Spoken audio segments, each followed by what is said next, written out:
The Capitals make two new hires and round out their coaching staff. Your Locked On Capitals, your daily podcast on the Washington Capitals. Part of the Locked On Podcast Network, your team every day.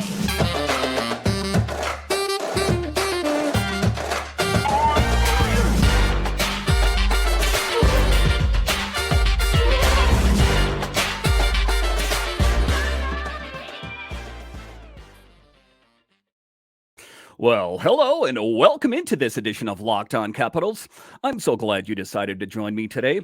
As always, this podcast is free and available on all the major platforms, including the SiriusXM app and on YouTube. And I want to thank you for making this your first listen each and every day. My name is Dan Holme. You can find me on Twitter. It's at DanCaps218. You can find the show on Twitter. It's at Locked On Caps. And the best way that you guys can help grow the show is to subscribe to Locked On Capitals on YouTube and comment anything down below. Today's episode is brought to you by FanDuel. This episode is brought to you by FanDuel Sportsbook, official sportsbook of Locked On. Make every moment more. Visit FanDuel.com/Locked On today to get started. So in this edition of Locked On Capitals, we talk about Aliaksei Protas, a big guy, but not ultimately a tough guy. Is there something he could do to his game to kind of take him over the top, to be a bit more of that intimidation factor? We'll talk about that in the show. A little bit later, we will talk about how there will be no more Screaming Eagle jersey. I'm not too happy about that. I actually love that jersey. We'll talk about that. But just to get it going here, the Caps round out their coaching staff by hiring two new assistant coaches. And what we know is they hired Spencer Carbery, but then there were some holes. Blaine Forsythe left, so there were some holes in the lineup. And they hired Spencer Carbery. The first big piece they took care of, it was the right decision to make. And one of the things that was spoke of right away is that they were hiring a younger coach, not a rookie to being a coach, in general, but this is his first time as a head coach of an NHL team. So oftentimes when they do that, they will hire a more, seasoned or veteran assistant coach to kind of help with that. And that was the case here as well, as the Capitals hired two assistant coaches. The Caps hired Kirk Muller as an assistant coach and Kenny McCudden as an assistant skills coach. Muller will work with the power play and forwards and replace Blaine Forsythe. We know what kind of success that Blaine Forsythe had with the Capitals. Ultimately, I don't want to look at him as just, this bad assistant coach. I think that Blaine Forsythe had great success for the longest period of time. It just lost its effectiveness. He would go into that slingshot entry, and it was just becoming to be too predictable. However, if you look at the stats, and Alex Ovechkin, he scored a lot of goals with Blaine Forsythe kind of pushing the buttons on the power play there. So not to disparage Blaine Forsythe, but change is what the Capitals needed, and change they got.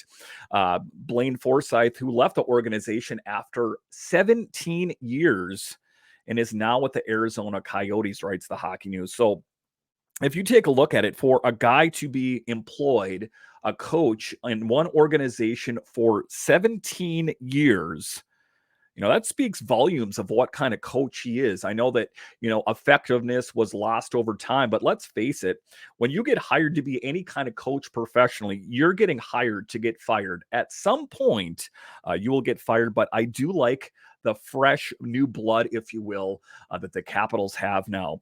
The 57-year-old from the Calgary Flames organization has 17 years of NHL coaching experience. His teams have qualified for the playoffs 9 times and have ranked in the top 10 in power play percentage 7 times.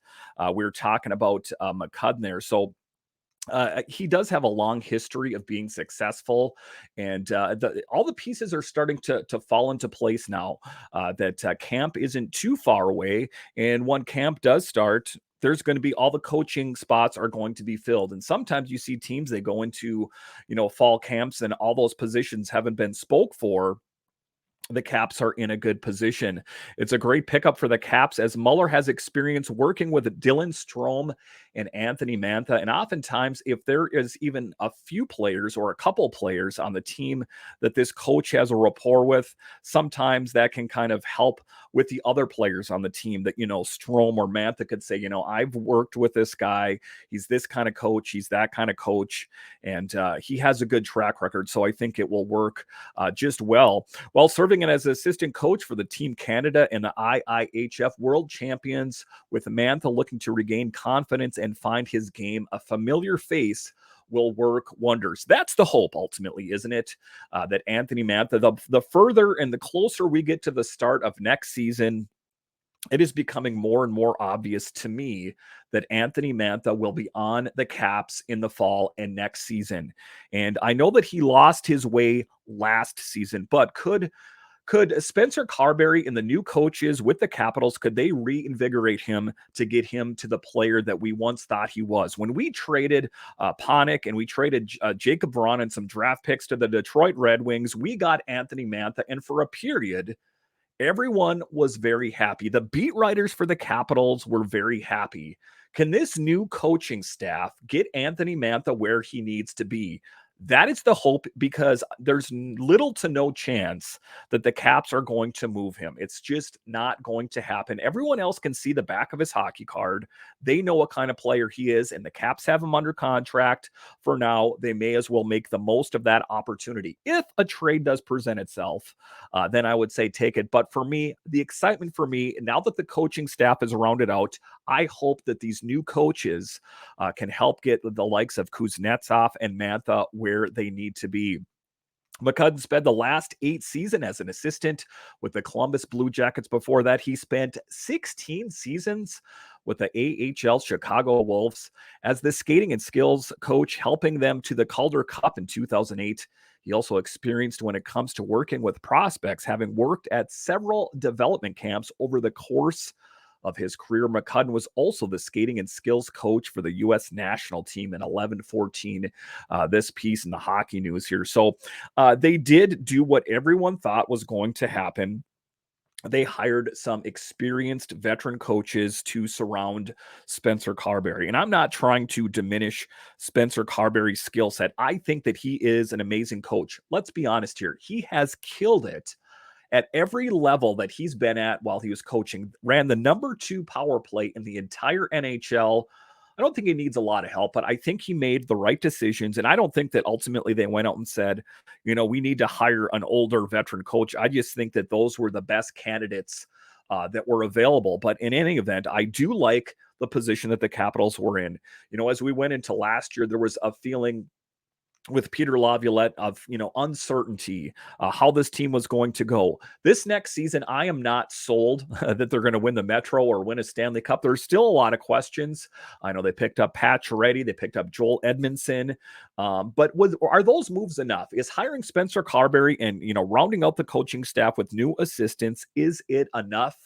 Time will only tell. I am hopeful that this Caps team can be competitive, because everything that we've heard is that there's not going to be any huge changes until Alex Ovechkin hangs up the skates. I hope that the belief out there isn't that the Caps are going to tank until Ovi hangs up the skates. I really don't think that's the case. And just taking a look at what the Caps did at the draft and what they've done historically, I think that they're in a good position to be competitive. That is my assessment as I record this in July, that the Caps will be competitive.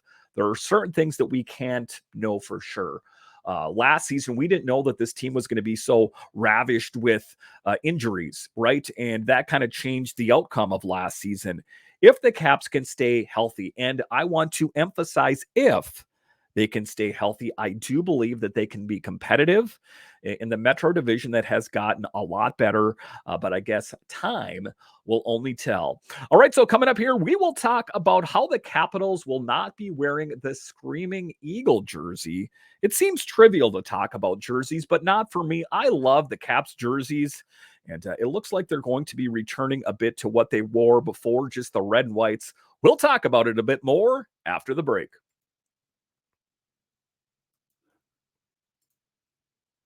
Take your first swing at betting MLB on FanDuel and get 10 times your first bet amount in bonus bets up to $200. That's right, just bet 20 bucks and you'll land $200 in bonus bets. Win or lose, that's 200 you can spend on betting everything from the money line to the over under to who you think is going to hit the first home run.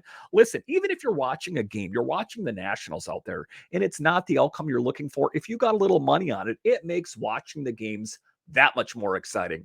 All on an app that's safe, secure, and super easy to use. Plus, when you win, you get paid instantly. I can't believe it. That's so great. There's no better place to bet on MLB than FanDuel, America's #1 sports book. So that's what you got to do. So sign up today and visit fanduel.com/locked-on to get up to $200 in bonus bets. That's fanduel.com/locked-on. FanDuel, official partner of Major League Baseball. All right, welcome back into this edition of Locked On Capitals, part of the Locked On Podcast Network, your team every day. Make sure and subscribe or follow to Locked On Capitals wherever you find your podcasts and on YouTube. I have a lot of great guests lined up for you this summer. Not to mention, I will have big guests when it comes to talking about the moves from this past summer and the draft and what we can expect from the Capitals this fall. So subscribe to Locked On Capitals today. All right, in this next segment here, we are going to talk about the Caps will no longer be wearing the Screaming Eagle jersey. I loved that jersey. And, sometimes it just adds a little bit of freshness to it because some people have said that Rock the red jersey, the one that they wear all the time, and the white road jersey, that those have become maybe a little bit stale. It seems to me that they were ranked near the bottom in all of the NHL in a poll not long ago. So I thought that, just to add that, another jersey to the mix there kind of freshen things up a little bit. But as it turns out, that is not the direction the Capitals will be going. The Washington Capitals retro Screaming Eagle logo is widely popular among fans. It was also a part of the team's biggest moment in the 22-23 season, Alex Ovechkin passing Gordie Howe for second on the NHL time goals list. So that jersey will forever be remembered at that moment. When you look at historic, video and pictures and years to come, that is the jersey that will be worn. And I really liked it because it was kind of a bit of the past and a bit of the present put together. And it was perfect, if you ask me. But as it turns out, according to Tarek El-Bashir in The Athletic, that's probably not going to be the case.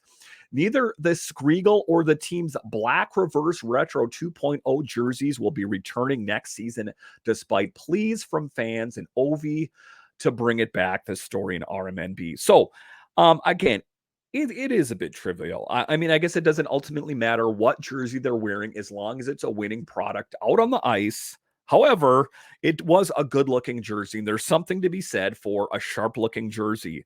And maybe they can reconsider it at some point. The team will continue wearing its navy blue alternate jersey as its third jersey alternate. I'm not, I have nothing bad to say about that jersey either. I like it. As you look over my shoulder here as well, the Tom Wilson jersey here as well. That was a jersey that was out a couple of years ago. I like that. So sometimes I like when they add a little bit of change to things, but as it turns out, Caps fans, we're going to have to get over them not having that. So according to Tarek El-Bashir, he says, I'm hearing the Caps are only going to wear the traditional red and white next year while mixing in the blue W alternate. The league was also looking to recoup some of the revenue it lost during the COVID-19 with the reverse retros. From here on out, I suspect most teams will be back to wearing home, away, and alternate jerseys. And, generally speaking, if Tarek El-Bashir says that, you can take that to the bank. He's pretty plugged in, if I say so myself. So, again, it is unfortunate that we won't see those jerseys again. And, the thing that's most disappointing for me about not having, having them have those jerseys anymore is that when they were available, I wasn't fast enough. I wasn't quick enough to get one. So guess what? I get no jersey like that. I got the jacket here and I got a hat and I'm like, well, on next payday, I'm going to go and I'm going to get that jersey. As it turns out, early bird gets the worm, and I was not the early bird. The second mouse gets the cheese. So in that case, for me, I didn't get it. I know that I could probably, pay an exorbitant amount on eBay and find one, or some knockoff version on eBay. That's not what I want. I wanted that one. Let that be a lesson to you Caps fans out there. If there is some limited time item out there, don't tell yourself, well, it's going to be available. It's going to be available. It's going to be available. Most likely it won't be. And to be honest with you, I haven't checked the website in a long time. Maybe they've restocked it, but at the time, I remember when they put it out, I went there and it said sold out. So unfortunate. So let that be a lesson to you, that, if there's something new, if there's something fresh out there, fresh, I don't think kids say that anymore. I just said it though. That's okay. That you go out there and buy it, but just taking a look at it, it's just going to be the red and the white, and like I said, when you took a look at those polls, they talked about the red jersey, kind of being stale. And I want to say it was second to last in that particular poll, the one that they wear at home, the rock the red jersey, and then the same jersey except it's white. So times are changing here, but some things stay the same. It seems like, they were talking about trying to recoup some of the money from the COVID era. What, is the NHL so flush with money that they don't need any other income source? I really don't think that's the case, but we are going to have to get over it. The 22-23 season marked the third year the Caps wore the navy blue W jersey, and comes as the NHL begins pivoting to Fanatics as its official jersey maker starting in 24-25. The league announced a 10-year deal with a mega retailer this past March, and shortly after, reports surfaced that the league was ending the reverse retro program. And I want to just go on the record, and I've spoke about this. If you're an everydayer, I talk about this, that they are switching to the Fanatics jersey, and the difference between the Fanatics jersey that you get at a store and the actual game worn jersey, there's quite a bit of difference there. So they're not going to be wearing some poor grade jersey out there. That's just not the case. It is interesting that, in the past, it's been Reebok. It's been Reebok and Adidas and whatever other brands out there, that it is not one of the major ones out there. I want to say that this one I have here is a Fanatics jersey, but again, I got this one as a knockoff. I have an Alex Ovechkin one over here that is a Reebok. So, things change, but it is an interesting posture. It is a big thing that the NHL is one of the major sports out there, and that they're not, partnering with one of the major brands out there. But everything that I've heard out there is to not despair, that these new ones that are coming out by Fanatics are supposed to be top notch. The Capitals original brought back the Screaming Eagle logo in its reverse retro jersey back in 2020, pairing the 90s logo with the rock the red colors in its second RR release. The Caps put the logo on the black, featuring metallic copper details. It was a sweet looking jersey. And, if you guys haven't seen that one up close, that was one of the things that seeing is believing. I saw it in a store somewhere. I'm like, I got to get that. And again, like I say, I waited too long, and it just wasn't meant to be. So as you take a look at it, I think that, the red jerseys, the white jerseys, it's a clean look. And ultimately, it doesn't really matter. If the Capitals can make it to the playoffs next year, then I think that's good enough for me. All right, so coming up here, we will talk about Aliaksei Protas, a big man, but not necessarily a physical man. What gives? Can we get some more of that physicality from him? We'll talk about that straight ahead.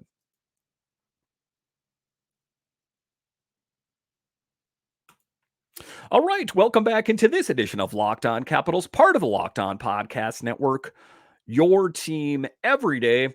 So in this next segment here, we are talking about Aliaksei Protas and how he is a big guy out there, but he's not necessarily a physical guy out there.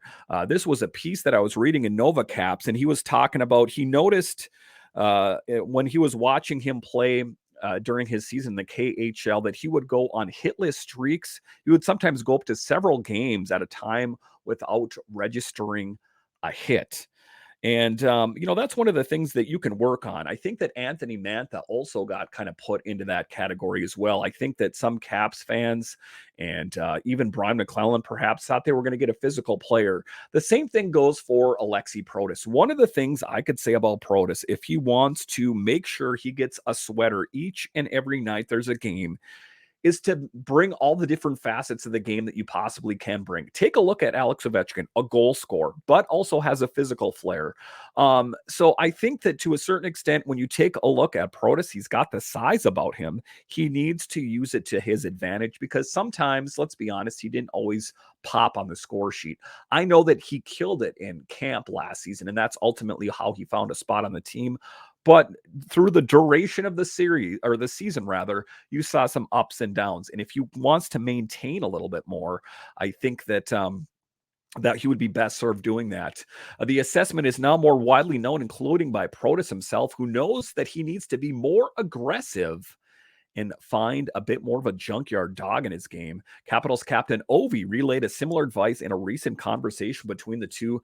There was a moment when the two of us stayed to talk. We started talking about hockey. He said, I could be more cheeky, bolder with my character. And that is true. If you take a look at it, Ovechkin is not the guy that's always dropping the gloves. He's not always fighting, but he is not afraid of finishing his check, of slamming someone into the boards.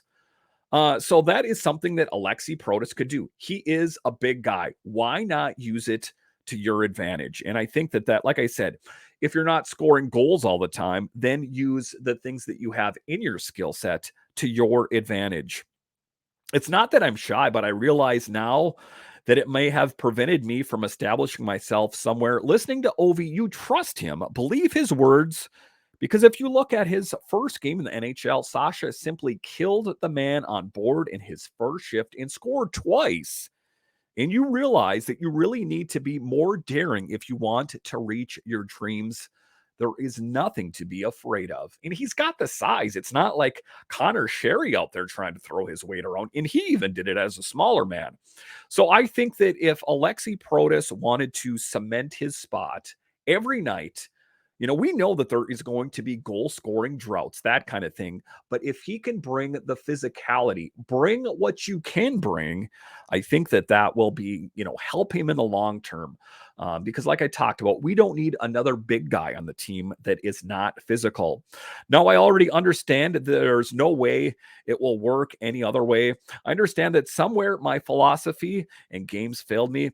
Could it have been bolder, more strong out there? But you really need to see it. A lot can be said with words. It will need to be seen as well. So it's one thing to be able to go out there and talk that I need to be tougher. I need to be a better fighter. But seeing is believing. And if you take a look at him, he is a big guy out there. There is no reason that he should be afraid to throw his weight around. This piece in NovaCaps, they say in Protas defense, there was already been a noticeable uptick in his physical play last season and in the postseason with the Bears. I even saw him get irritated on more than one occasion. More aggressiveness is needed from the 22-year-old, but I fully believe it will come and come very soon. That's the perfect player profile, and Protas knows it. And there's not a lot I would change about Protas's game. I think that ultimately he is a good player, all things considered. Let's face it, when he came into camp last season, he wasn't projected to be on the big team, but he played so well that they couldn't afford to send him down to Hershey. And, like I talked about this last season, there were ups and downs. There were ebbs and there were flows. So when he was not getting the production that he needed goal scoring wise, he could tap into that physicality, that tough guy that I believe that he can be. It's one of the things that sometimes I think easier said than done, though. You take a look at Anthony Mantha, and he tried to be that tough guy. If you saw that a couple fights mix-ups he got into in fights last season, I believe one of them, he even had the jersey pulled over his head. So sometimes it's not an easy thing to make, a tough guy into a tough guy. If you take a look at Tom Wilson, I just think that intrinsically he's a tough guy. Reeves, tough guy. Maroon, tough guy. That's just who they are. If they, walked away from hockey today, I think that, on the streets, if you messed them up, they would probably knock you out. That's just who they are as people. Some people are more passive. Some people are more tough. It's called the alpha type personality. And, players like in their personality, you take a look at Wilson, Reeves, and Maroon, those kind of players, they're more of the alpha, more of the tough guys, where if you take a look at someone like Protas, not necessarily the case. Listen, you can tap into that. You can be that tough guy. And I think that ultimately, like I say, if he wants to cement his spot in this lineup next year, Listen, there's going to be a lot of players down in Hershey that are vying for spots. And you take a look at the additions of Protas out there. And we hear that Connor McMichael needs his opportunity. And we hear, that Henrik Lapierre and whatever other additions that Brian MacLellan may make. You need to bring it. This is the NHL. This is the Washington Capitals. If you want to get that jersey, that sweater each and every night, you better bring it, or you're going to be that healthy scratch. And, if you're a healthy scratch enough, you get sent down to the AHL affiliate. And if you keep not doing well enough, then, things only get worse from you. And I don't want to go down that hole because it really seems like Protas is going in the right direction. If you saw how he played in Hershey in the playoffs, you saw that he his game was improving and he's one heck of a player. He just needs to maintain that and find that and tap into that tough guy personality. And I'm not talking about a fighter per se. I'm talking about a guy that's finishing his checks. I'm talking about a guy that just makes hey, I'm on the ice and you better look out. That's what it's about. And again, there's not a lot I would change about Protas's game, but if he can tap into that, he's got the size. He just needs to use it. All right, I want to thank you for joining me on this edition of Locked On Capitals. And are you a fan of other DC sports? Well, Locked On has got you covered. We got Locked On Nationals, and baseball is in full swing. Not to mention Locked On Commanders, the Commander season coming soon, and Locked On Wizards. So no matter what major DC sport it is, Locked On has got you covered. All right, once again, I want to thank you for joining me on this edition of Locked On Capitals, part of the Locked On Podcast Network, your team every day. My name is Dan Holme, and I'll talk to you again next time.